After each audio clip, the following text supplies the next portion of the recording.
명태균 씨에게 여론조사를 받은 혐의 등으로 1심에서 각각 유죄가 선고된 오세훈 서울시장과 윤석열 전 대통령의 항소심 재판이 시작됐습니다. 1심에서 시장직 상실형이 선고된 오 시장은 판사 출신이 대거 포함된 대규모 전관 변호인단을 꾸렸습니다. 김지훈 기자입니다. 여론조사 비용 대납 사건으로 1심에서 시장직 상실형이 선고된 오세훈 시장. 오늘 열린 항소심 첫 공판에서 다시 한번 무죄를 주장했습니다. 꼭 실체적 진실을 밝혀서 무죄를 입증하도록 하겠습니다. 항소심에서 어떤 점 위주로 재판하는 거 지켜봐 주시죠. 1심 재판부는 오 시장이 명태균 씨에게 여론조사 5건을 의뢰하고 비용 2,100만 원을 후원자에게 대납하게 했다고 보고 벌금 1,000만 원과 추징을 선고했습니다. 형이 확정되면 시장직에서 물러나야 하는 상황. 오 시장은 항소심을 앞두고 대규모 변호인단을 꾸렸습니다. 1심에서 전관 출신을 포함해 9명을 선임했는데 항소심에선 대형 로펌 변호사 7명을 추가로 선임했습니다. 법원 내 엘리트 보직인 법원행정처 심의관과 대법원 재판연구관을 지낸 판사 출신이 대거 포함됐습니다. 선고는 10월 말 내려질 예정입니다. 오세훈이 1심에서 작살났잖아요. 네. 당선 무효. 그렇죠. 그때도 정관 출신 9명을 썼거든요. 근데 작살이 나니까 거기에다가 항소심에서는 7명을 추가했어요. 아, 진짜 돈 많구나. 진짜. 완전 판사 출신 정관까지 들어가 있어요. 와. 그러니까 돈 많은 게 아니라 이번에 작살나잖아. 그러면 오세훈은 끝이에요. 그러니까 모든 걸 거는 거죠 지금. 아, 그냥 포기해. 근데 모든 걸 더 건다고 이게 있는 일이 없던 게 되지는 않을 텐데. 다시 한번 말씀드리면 네. 벌금 1,000만 원에서 네. 100만 원 미만으로 떨어진 경우는요. 지금까지 없어요. 없습니다. 없다고요. 그러니까 무죄로 돌리는 전략을 취하고 있는 거죠. 그러니까 오세훈 시장은. 끝까지 지금 인정 안 하고 있거든요. 네. 그러니까 어차피 1심에서 차포 다 떼고 네. 정말로 딱 리터럴리 딱 증명할 수 있는 것만 유죄를 해가지고 저기 벌금이 나온 거 아니 벌금 1,000만 원이 나온 거 아니에요. 맞아요. 그러니까. 예. 근데 저걸 어떻게 더 줄여? 저걸 어떻게 무죄로 뒤집어? 그 명태균이 계속 지금 증언해주고 있는데 차라리 그 돈 명태균한테 갖다 줘. 그래서 받지도 않겠지만. 어제 또 항소심이 시작이 됐잖아요. 네네. 어제 항소심에서 이제 오고 간 공방 중에 이제 재밌는 부분이 다른 건 뭐 다 아시는 거고 재밌는 게 원래 오세훈 시장이 이 사건이 처음에 터졌을 때 뉴스타파 처음 보도했을 때 김한정 씨 대납이 가장 큰 문제잖아요. 그렇죠. 이게 그래서 윤석열 사건보다 더 심해요. 맞아요. 돈을 아예 대납을 시켜가지고. 네. 그런데 이 부분에 대해서 원래 오세훈 시장의 초기 입장은 아예 모른다였어요. 김한정 씨가 그냥 자기가 보려고 개인적으로 한 거지. 그렇지, 나는 그렇지. 아예 모르는 나 사실이다. 그때 뭐라고 생각했는지 뭐라고 했는지 기억나. 아 제가 처음에 그 얘기를 들었을 때 아 이 양반이 또 그랬구나. 그러니까. 라고 생각했습니다라고 네. 말했어요. 맞아요. 그런데 지금 항소심까지 온 상태에서 이게 약간 변했더라고 오세훈 시장이. 어떻게 변했냐면은 명태균 씨가 나를 위해서 여론조사를 해준 게 너무 고마워서. 그리고 야, 그게 명태균한테 통할까? 네, 그리고 그 여론조사하는 과정에서 명태균이 사기꾼이라서 강철원 부시장과 막 싸웠다. 싸워가지고 명태균이 삐져가지고 김한정 씨가 명태균 씨를 달래주려고 돈을 줬다는 거예요. 아 달래주려고. 예. 그래서 입장이 바뀌긴 바뀌어서 이제 3,300만 원 그 대납한 거에 대해서 뭔가 해명을 해야 되는 상황이 온 거야. 이제 그렇죠. 몰랐다로 안 되는 거예요. 안 1심에서 되죠. 깨졌기 때문에. 예. 근데 그거를 이제 해명해야 되는 순간이 오니까 뭐라고 해명한다? 아 명태균 씨를 달래주려고. 근데 그거 자체가 너무 이상하지 않아요? 달래주려고 돈 주면 그건 또 뇌물이 아니에요? 그러니까.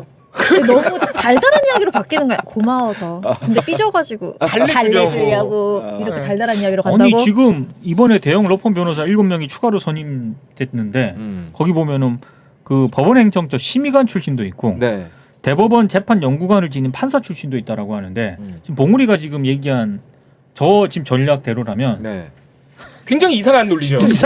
굉장히 이상한 논리죠. 작살날 것 같은데. 아니 그리고 강철원 부시장하고 여론조사 논의하다가 싸워서 명태균이 삐졌다? 그걸 달래줬다? 그러면은 여론조사에 개입했다는 걸 또 인정하는 맞아요. 거거든요. 그래서 나는 왜 네. 이런 해명을 왜 내놨는지 이해가 안 가. 중요한 포인트는 1심 유죄에 대해서는 명태균 씨가 지속적으로 이야기한 바가 있습니다. 뭐 여러분 다 기억하시겠지만 지난 국감에서 서울시 그 국감 때 생각해보면 오세훈 시장 한마디도 얘기를 못하고 명태균 씨가 막 펄펄 나르면서 그거 말해보세요. 김영선 전 의원 뭐 보냈어요? 아유 진짜 뭐 이러면서 명태균 씨도 오래 하셨으니까. 예, 그렇게 이제 비판했던 거 생각을 해보면 어찌됐든 이 후폭풍은 어마어마하게 커질 것 같고 633 원칙에 따라서 적어도 내년 2월 말 까지는 정해질 가능성이 예. 있고 그렇다면 이제 4월 7일 아니면 늦어져도 내년 10월에는 보궐선거 그러니까 재선거가 있을 수밖에 없다. 권성동 의원도 지금 재선거를 해야 되는 상황이기 때문에 강릉. 예. 빅2의 이제 선거판이 원래 선거가 없는 그러게 우리가 맨날 선거가 2년 동안 선거가 없는 그렇습니다. 해라고 했는데 그게 내년에 이제 센 선거판이 열리게 됐다. 저는 서울이면 그 2023년도 강서구청장 보궐선거가 생각이 나는 거예요. 그때 전국에서 딱 하나 있었어요. 강서구청장. 예, 김태우 씨가 출마했던. 윤석열 씨가 무리하게 다시 그렇습니다. 예, 그때 내보내면서 국민의힘이 아주 그냥 그 당대표부터 시작해 밥도 강서구에서 먹어라. 그런 정도의 이제 내려올 정도로 뜨거웠던 선거 현장이었는데 아마 내년 서울시장 선거가 굉장히 뜨겁지 않을까. 벌써부터 기대가 됩니다. 야, 그렇네요. 이 정권의 또 여러 가지가 이게 결정되는 선거일 수 있을 것 같은데, 그 명태균 씨가 올렸다라고 하는 그 페이스북 그 그림을 하나 띄워주시면 좋을 것 같은데요. 우선 유죄 선고되면 누가 가장 기뻐할까요? 1번 나경원, 2번 이준석, 3번 장동혁, 4번 한동훈, 5번 홍준표, 6번 이재명 이렇게인데, 자, 우리 하영 기자님 이 중에 누굽니까? 그 중에요, 역시, 예, 장암흑이겠죠? 장동혁으로 보이고요. 오늘 국민의힘 분위기를 보면, 역시 오세훈은 외로웠다. 외로웠고, 당권파에겐 장동혁만 보인다. 라고 보여집니다. 그러니까, 당권파 쪽에서는, 내놓고는 얘기 못합니다. 내놓고는 얘기 못하지만 그러게 사법 리스크 있었잖아. 컷오프 했어야지. 이런 이야기까지 자기들끼리는 하고 있는 본인들끼리 하고 있는 이런 분위기를 보이고요. 그리고 특히나 이제 최근에 당대표 체제를 어떻게 하지 못하니까 권력 구도 자체를 바꾸자. 예. 체제 자체를 바꾸자 하면서 차라리 이럴 거면 당대표 없애자. 이런 이야기도 오가지 않았습니까? 네네. 자, 이런 분위기에서 오세훈 시장 판결이 이렇게 나온 것을 두고는 당권파에서는 겉으로 나오는 메시지는 이거는 탄압이다라고 이야기를 하고 있지만 물밑에서는 지금 역시 장동혁의 시간은 계속될 것이다라고 이야기를 하는. 장동혁만 보고 있습니다. 지금 국민의힘 당권파 같은 경우에는 국민의힘보다 그냥 장동혁만 보고 있는 상황입니다. 근데 저는 사실은 그 말은 안 하고 사실은 이제 물밑에서 속삭이고 있는지는 모르겠지만 나경원 의원이 가장 웃고 있지 않을까. 왜냐하면 명태균 씨한테 요구했던 것도 나경원을 이기는 여론조사를 달라고 오세훈 시장에. 당시 이제 오세훈 시장이 정치 낭인으로 굉장히 오랫동안 10년 만에 서울시장으로 정치에 다시 복귀를 할 수 있었는데 그때 이제 디딤돌이 됐던 게 김영선 의원이었잖아요. 김영선 의원한테 나 명태균 연락처 좀 알려줘. 그래가지고 명태균 씨 연락처를 알아서 본인이 먼저 컨택을 한 거예요. 네네. 그래놓고 모르는 사람이다. 그리고 사실상 명태균 씨 입장에서 보면 상당히 인간적 모멸감을 주는 이런 행위들을 굉장히 많이 했던 거죠. 거기에 일정 정도 이제 명태균 씨는 이제 앙심이라는 표현이 적합한지 모르겠지만 분노? 그러니까 나한테 도움받아가지고 서울시장 대놓고 본인이 또 그런 글을 올려요. 명태균 씨가 SNS. 촌놈한테 도움받아가지고 당선된 게 그렇게 창피하냐? 뭔가 모멸감을 느꼈다는 취지의 이야기를 많이 하더라고요. 그렇습니다.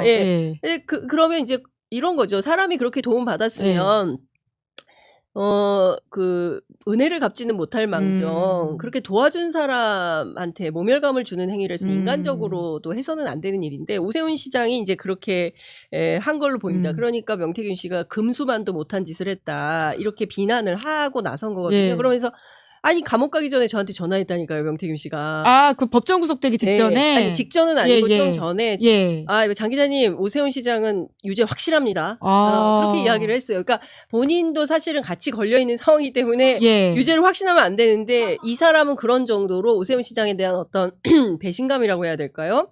당신이 나한테 돈 받아서 시장 당선됐으면 구내식당에 불러가지고 최소한 밥이라도 한 끼 사든가 그런 것도 없이 이게 뭐 하는 짓이야. 인간적 도의가 없는 사람 아니야. 뭐 이런 거 아닌가라는 생각이 좀 들고요. 그런 차원에서 보면 당시에 어떤 상대 후보였던 나경원 의원 같은 경우에는 오세훈 시장이 이렇게 되면 재선거 할 때 누가 국민의힘 후보로 가장 유력하겠습니까? 저는 나경원 후보가 유력하지 않을까 싶고 그래서 아마 준비 태세에 돌입하지 않았을까라는 생각이 좀 들고 근데 그걸 막 대놓고 할 수는 없겠죠. 그렇죠. 오늘 오세훈 시장이 지금 이제 시장직을 계속해서 유지하기 위해서 항소심에서도 지금 1심에서처럼 무죄를 계속해서 주장을 했다고 그래요. 이제 명태균으로부터 여론조사를 의뢰를 한 적도 없다라고 아예 그냥 전부 다 전면 부인하고 나섰습니다. 그럼에도 불구하고 사실 법조계에서는 이 항소심 잘 나올 나올 가능성이 거의 없는 걸로 보고 있거든요. 예, 어떻게 보세요? 지금 2심에서 이 결과를 뒤집으려면 이게 강철원 전 정무부 시장 그리고 이 오세훈 그리고 김한정 그리고 명태균 이 사이에 여러 번의 만남이 있었고 사실 여론조사에 그런 데이터가 왔다 갔다 했고 이런 부분에 있어서 오세훈이 모를 수가 없다라고 판단한 1심의 판결이기 때문에 1,000만 원을 때린 거잖아요. 그렇죠. 2심에서 이게 뭔가 그래도 조금 완화되거나 아니면은 뭐 본인이 주장하는 그런 무혐의를 받으려면은 실제로 그렇지 않았다는 거를 명확하게 입증을 스스로 해야 돼요. 근데 저는 1심에서도 와 정관 출신을 9명 변호사를 선임했어요. 엄청난 돈을 퍼부어가지고 변호사들이랑 싸웠는데도 불구하고 이렇게 1,000만 원을 받은 거잖아요. 예. 그래서 2심에서는 뭐 7명을 추가 선임했다는 거잖아요. 대형 로펌의 법원 행정처 심의관 그리고 재판연구원 지낸 판사 출신이 대거 포함됐다. 그래서 지금 오세훈은 있는 재산 다 부어가지고 본인의 정치적 생명이 이제는 줄어들지 않도록 끊기지 않도록 지금 최선을 다하고 있는 상황인데 그런 부분에서 이 판사들을 섭외해갖고 이렇게 논리를 만드는 것이 2심에서 통할 것이냐. 약간은 저는 재판정에 대한 그런 불신이 우리가 있긴 한데 이번에 그 담당 재판관이 아주 그냥 똑부러지고 예외도 그래요? 없고 원칙주의자라고 해요. 그렇기 때문에 우회군 과연 부정사. 그게 통할 것이냐 그건 한번 지켜봐야 되는데 하여튼 결과가 1,000만 원형이기 때문에 이거를 아무리 완화한다 그래도 100만 원 이하로 떨어져야 되는 거잖아요. 쉽지 않을 것이다라는 관측이 더 많은 것이죠. 예. 네. 그러니까 오세훈 시장은 사실은 1심 지난번에 재판 들어갈 때요. 재판소원법 벌써부터 이야기를 했어요. 그러니까 다 진다는 거예요. 헌법재판소에 그것까지 염두에 두고 네. 있구나. 그래가지고 그때부터 왜 맨 처음에 그 이야기를 오세훈 시장이 꺼냈을 때 뭔가 왜 이렇게 자신감이 없어 보이지? 예. 이런 이야기가 나왔는데 아니나 다를까 1심에서 1,000만 원 나온 것이고 아까 우리 대변인 말씀처럼 이 1,000만 원을 갑자기 100만 원 이하로 절대 바꿀 수가 없습니다. 아예 무죄면 무죄지. 근데 그 오세훈 시장이 계속해서 주장하는 것 중에 하나가 본인이 여론조사 뭐 명태균이랑 관련된 여론조사 여러 개가 있는데 왜 그중에 몇 개만 일부만 인정했냐. 그래서 잘못됐다 이렇게 주장을 하는데요. 그 이유 중에 하나가 몇 개는 그 본인의 후원자 있잖아요. 후원자가 돈이 오고 가지 않은 거는 그거를 포함시키지 않았습니다. 맞아요. 그러니까 예. 더 명쾌한 거예요. 굉장히 디테일하게 1심 판사가 그렇습니다. 하나하나 다 네. 들어가 있거든요. 여론조사 하나를. 맞아요. 예, 이걸 뒤집기가 쉽지 않을 굉장히 것 쉽지가 같은데. 않고 아니 제가 요즘에 그 국민의힘에서 안철수 의원이 굉장히 막 그 거칠게 이제 막 요즘에 뭐 행보를 많이 그렇죠. 하시잖아요. 갑자기 한두 번 때리기도 서울시장 하고. 나가요, 그러나? 근데 왜 그런지 물어보니까 예. 서울시장 때문에 정말요? 지금 국민의힘 안에서도 네. 서울시장을 염두한 그러니까 서울시장 보고를 염두한 이 국민의힘의 물밑 이 행보들이 많습니다. 네. 이게 재판부가 2심 재판부가 10월 23일 이르면 10월 23일이면 선고를 할 것이다. 이렇게 얘기했으니까 이게 앞뒤로 따지면은 10월 말이면 우리가 2심에 이 선고를 들을 수 있거든요. 그렇게 되면은 연말 정도면은 이제 아마 대법 선고까지는 우리가 볼 수 있을 것이다. 내년에. 예. 그때 10월 23일이면 사실은, 예. 국정감사 중간이거든요. 그래서 행안위 국정감사가 진행되고 그러네. 있는 과정에서 또 2심 판결이 나올 수도 있겠네요. 예. 오, 그렇네요. 시기가 그것도 시기가 절묘하게 그렇네. 겹쳐요. 예. 네네. 아니 그 국정감사면은 사실 행감이 그 앞서서 있잖아요. 그 그쵸. 서울시 의회가 지금 민주당이 네. 의석수가 다수기 때문에. 3분의 2거든요. 네. 그러면 요 행감에서도 오세훈 때리기가 좀 바로 좀 서울시 의원 중에 이루어지겠네요. 스타 서울시 의원 좀 나왔으면 좋겠어요. 아, 그러니까. 그게 영향을 발휘해야 돼요. 이게 얘기 들어보니까 서울시가 일단 보좌진들이 없고 행정지원관이 한 명이 의원 두 두 명을 명, 서포트 예, 하잖아요. 맞아요. 그러다 보니까 자료 요청이나 이런 부분에서 상당히 이게 동력이 떨어지더라고요. 그리고 이게 질의를 해도 그래서 정보의 격차 때문에 서울시에 질의했을 때 오히려 거기에 더 많은 정보들이 서울시가 갖고 있기 때문에 질문한 사람이 오히려 도리어 민망해지는 경우가 되게 많아서 질의를 되게 이렇게 축소해서 아니면 수동적으로 한다고 하더라고요. 근데 이번에 이렇게 우리가 다수가 됐다면 얼마나 질의를 잘하는 서울시 의원들이 나오는지 그것도 그렇죠. 우리가 관심을 갖고 그런 사람들은 지원해주고 네. 키워야 된다라고 생각합니다. 근데 이제 용산공원 내에 정부가 주택 공급하겠다. 지금 주택 공급이 제일 급하니까. 네. 제일 그 금싸라기 땅이 다 비어 있고 제대로 사용하지 못하는 공간들이 있으니까 거기다가 주택을 공급하겠다라고 하는데 오세훈은 끝까지 지금 반대하고 있는 네. 거잖아요. 제가 진짜 화나는 게 뭐냐면 예. 오세훈 시장이 서울시장 선거할 때는 본인은 개발론자로 포장하고 민주당은 반개발로 이렇게 프레임 만들어가지고 민주당 시장이 서울시장이 되면은 이제 더 이상 주택 공급 없다, 개발 없다 이렇게 이야기를 해가지고 당선이 됐잖아요. 네. 근데 당선이 되놓고선 갑자기 공급 안 한다고 합니다. 그러니까요. 그러니까 원래는 오세훈 시장이 닥치고 공급 이야기하면서 저는 닭공입니다 이러고 당선이 됐는데 갑자기 당선되니까 닭공의 원칙이 있대요.